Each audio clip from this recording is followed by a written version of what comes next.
Hey everyone, this is my TBR for the next 3 months, July, August and September. I've got quite an ambitious goal. It's 3,700 pages. Last 3 months I only read 2,900 pages. But 3,700 pages over the next 90 days means about 40 pages per average, which I can generally do in most days. And I think there are a few light reads here, so hopefully I'll get to it.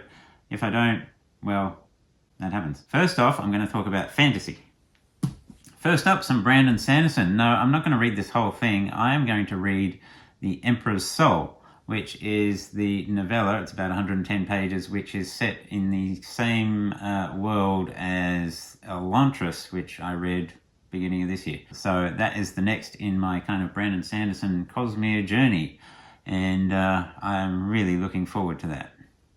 Next up, Ship of Magic by Robin Hobb. This is book one of the Live Ship Traders, and this is about 900 pages. So this is my chonker for these 3 months. I read the first 3 Realm of the Elderlings books, the Assassin's Apprentice, etc., many years ago, like 20 years ago or something. I have vague memories of it, and I enjoyed it, and everyone just keeps going on about these books, so it's time to dip back in. And I think this series gets most of the high praise of the whole Realm of the Elderlings cycle thing, so I'm looking forward to this.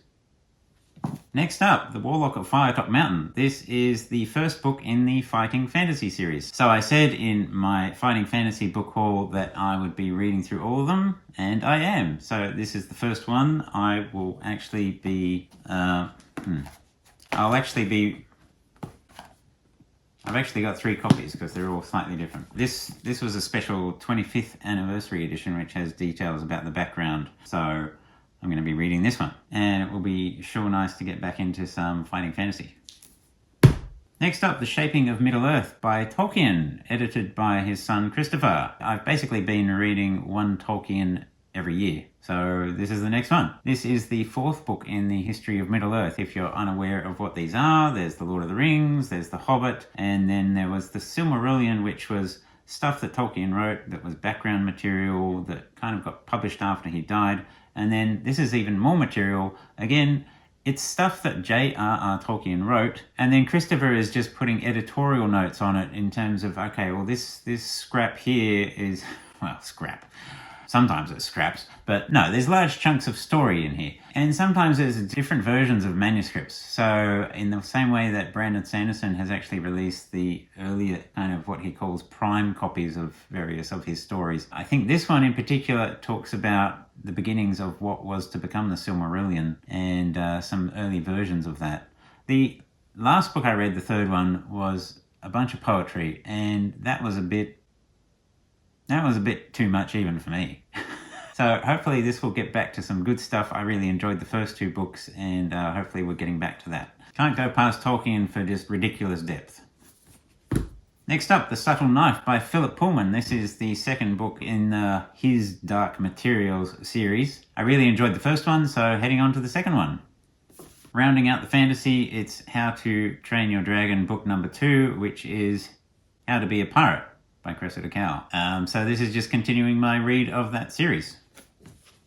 And talking of continuing series, Mostly Harmless by Douglas Adams. So this is the 5th book in the increasingly inaccurately named Hitchhiker's Guide to the Galaxy trilogy. Now, I'm unclear whether I've read this before. I think I have, and I think there was a scene with making sandwiches.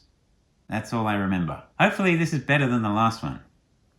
And some more sci-fi, Edge of Tomorrow, or it was originally published as All You Need Is Kill by Hiroshi Sakurazaka. I think I pronounced that correctly. Anyway, it was renamed Edge of Tomorrow. My wife read this just recently. She enjoyed it. And she said there are quite a number of differences between it and the movie, which is typical, but she could see where they had taken certain bits and used them in the movie. So I'm looking forward to this because this is one of my favorite movies. Now, I would like to read some classics because I'm a cultured Renaissance man, and therefore I'm going to be reading Crime and Punishment by Dostoevsky. This is widely regarded by a number of people that this is their favorite book of all time. Hopefully, I've got a decent translation. I went online and looked at some comparisons between translations, just comparing the first page and how it read differently depending on the translation. This one, there was a weird discrepancy about the name of a bridge right on the first page. So I was a little concerned by that, but hopefully that won't mar the actual book. I don't know how long this will take me, so this is one of those ones I may read towards the end of the 3 months and I may bleed over into the next 3 months. Yeah, so some Dostoevsky. And it can't be heavy all the time, so therefore let's have some Famous Five. What a great title, Five Have a Wonderful Time by Enid Blyton. This is book number 11 in the Famous Five series. I don't think I've read this one, but I always enjoy Famous Five. So looking forward to this.